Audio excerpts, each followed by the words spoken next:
తెలుగు రాష్ట్రాల్లో వరదలు పెను విధ్వంసం సృష్టించాయి. ఇప్పుడు వర్షాలు కాస్త తగ్గినా వరద ప్రభావం మాత్రం తగ్గలేదు. పలు ప్రాంతాలు ఇంకా నీటిలో చిక్కుకొని ఉన్నాయి.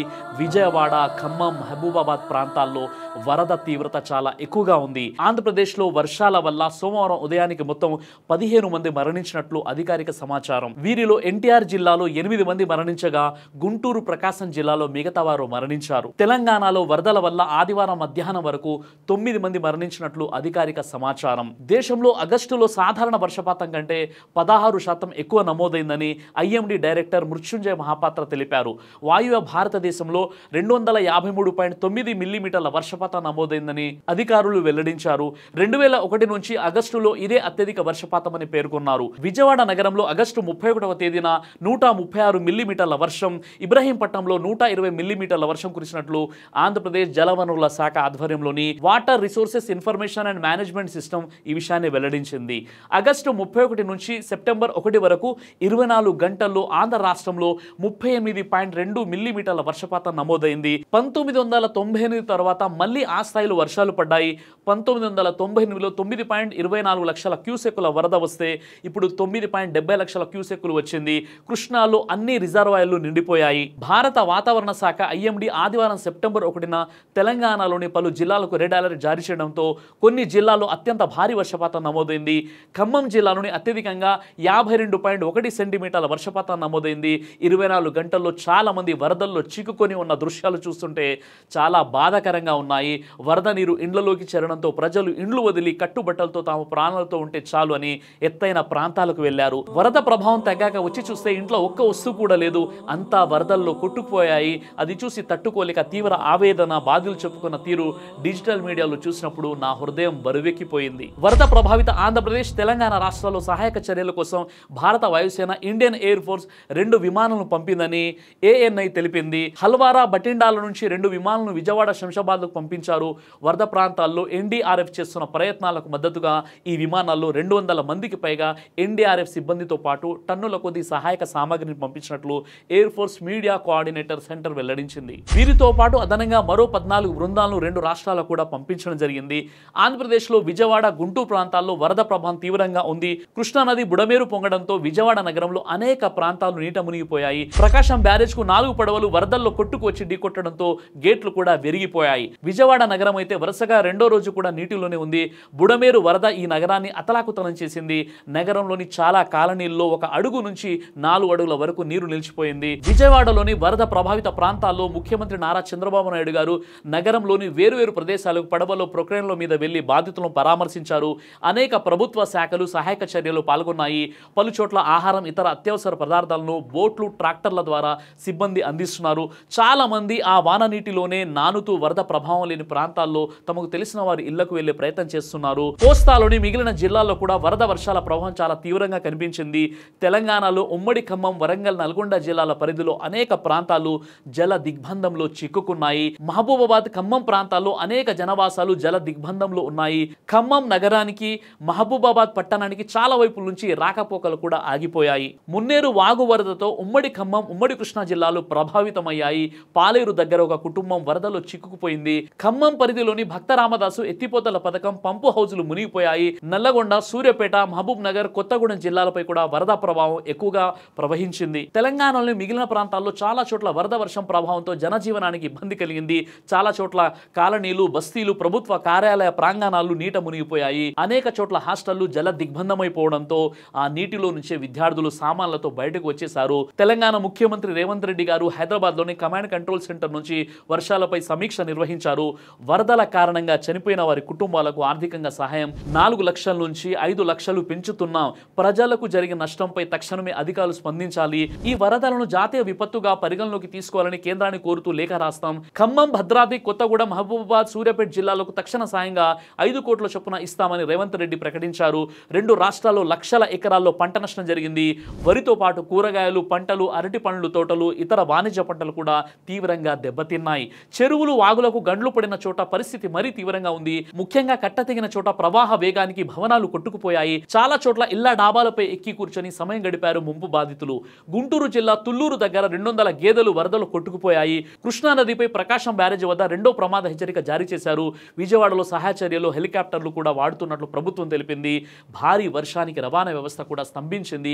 ముఖ్యంగా విజయవాడ ఉత్తర దక్షిణ భారతాలను కలిపే ప్రధాన నగరం కావడంతో ఆ ప్రభావం తీవ్రంగా కనిపిస్తుంది. పలు చోట్ల హైవేలపై నీరు రావడంతో ట్రాఫిక్ ఆగిపోయింది. కొన్ని చోట్ల రోడ్డు కొట్టుకుపోయాయి. కోదాడ సమీపంలో 65వ నంబర్ జాతీయ రహదారి హైదరాబాద్ విజయవాడను కలిపే హైవే తెగిపోవడంతో వాహనాల రాకపోకలు నిలిచిపోయాయి.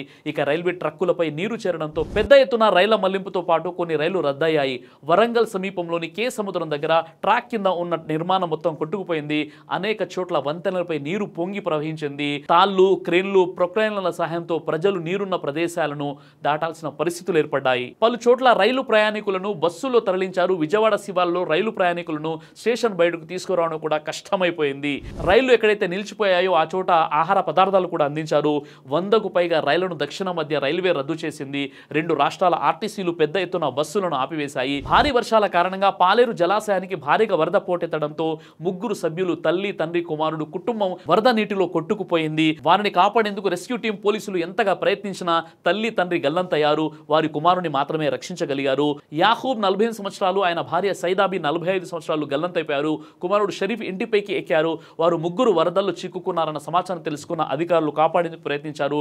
డ్రోన్ల సహాయంతో వారికి సేఫ్టీ జాకెట్లు అందించారు. ఈ క్రమంలోనే వరద ఉధృతి పెరిగి ఇంటి గోడ కూలడంతో 3 నీటిలో కొట్టుకుపోయారు. కేవలం కుమారుడు షరీఫ్ ని మాత్రమే రక్షించగలిగారు. యాహూబ్, సైదాబి ఆచూకీ ఇంకా దొరకలేదు. వారి కోసం గాలింపు కొనసాగుతోంది. ఎటు చూసినా ఇలాంటి బాధాకరమైనటువంటి పరిస్థితులే కనిపిస్తున్నాయి. అయితే సోదరులారా, ఇవన్నీ చూస్తుంటే మనకి ఏమనిపిస్తుంది? జీవితం అనేది చాలా చిన్నది. మన ఆస్తిపాస్తులు, మన సంపాదన, కుటుంబము ఏది కూడా మన సొంతం కాదు. ఎప్పుడైనా ఏ క్షణమైనా ఏదైనా ఊహించరానిది జరగవచ్చు. అలాంటప్పుడు నాది, నేను, నా అనే అహంకారంతో బ్రతకడం ఎందుకంటారు సోదరులారా? మరి ఇప్పుడు మనం ఏం చేయాలి? ఎవరైతే వరద బాధితులు ఉన్నారో వారు తమ సమస్తాన్ని కోల్పోయారు. అలాంటి వారికి మనం అండగా నిలవాలి, వారికి సహాయం చేయాలి. ప్రభుత్వం సహాయం చేస్తుంది కదా అని అనుకుంటే అది చాలా పెద్ద పొరపాటు. ఎందుకంటే ఏ ప్రభుత్వమైనా బాధిత కుటుంబాలకు వారు నష్టపోయిన వాటిలో 5% కూడా పూర్తి చేయలేవు. వారి అవసరాలు తీరవు. కాబట్టి మనలో స్తోమత ఉన్నవారు తప్పకుండా వరద బాధితులకు మనవంతు సహాయం చేసి తీరాలి. వరద బాధితులకు అండదండగా నిలబడి వారిని ఆదుకుంటారని నేను ఆశిస్తున్నాను. దైవ ప్రవక్త ముహమ్మద్ సల్లల్లాహు అలైహి వసల్లం వారు ఈ విధంగా తెలియజేశారు. ఎవరైనా కష్టాలు ఉన్నప్పుడు మీరు వారిని ఆదుకుంటే, మీరు కష్టాలు ఉన్నప్పుడు దేవుడు మిమ్మల్ని ఆదుకుంటాడు. భూలోకవాసులపై కరుణ చూపించండి, పరలోకవాసి మీపై కరుణ చూపిస్తాడు అని దైవ ప్రవక్త ముహమ్మద్ సల్లల్లాహు అలైహి వసల్లం వారు తెలియజేశారు. కాబట్టి మన వంతు బాధ్యతగా కుల మతాలకు అతీతంగా ఎవరైతే వరద బాధితులు ఉన్నారో వారు ఒక పూట భోజనం కోసం కూడా అల్లాడిపోతున్నారు.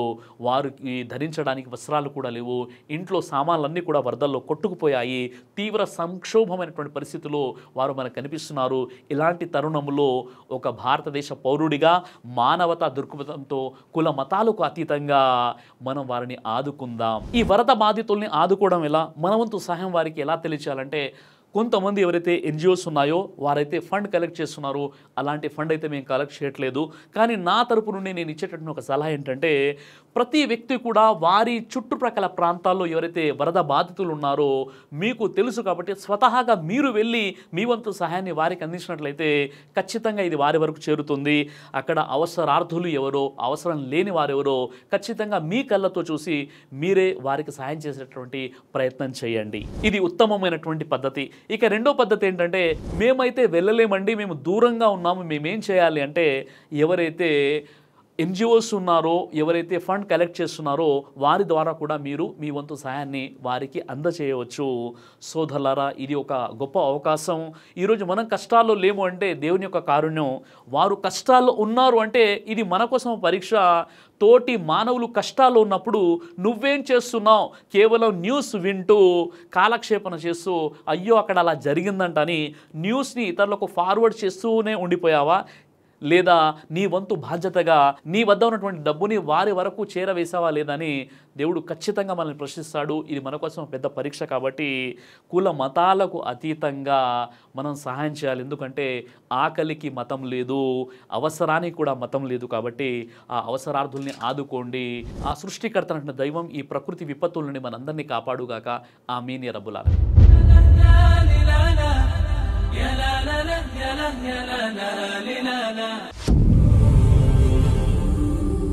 బ్రదర్ సిరాజ్ అని యూట్యూబ్ ఛానల్ని మీరు సబ్స్క్రైబ్ చేసినట్లయితే ఇన్షాల్లా దేవచిత్తం అయితే మీకు వీడియోస్ వస్తుంటాయి. అదేవిధంగా బ్రదర్ సిరాజ్ అనేటటువంటి ఫేస్బుక్ని కూడా లైక్ చేయడం వల్ల మీకు వీడియోస్ వస్తుంటాయి.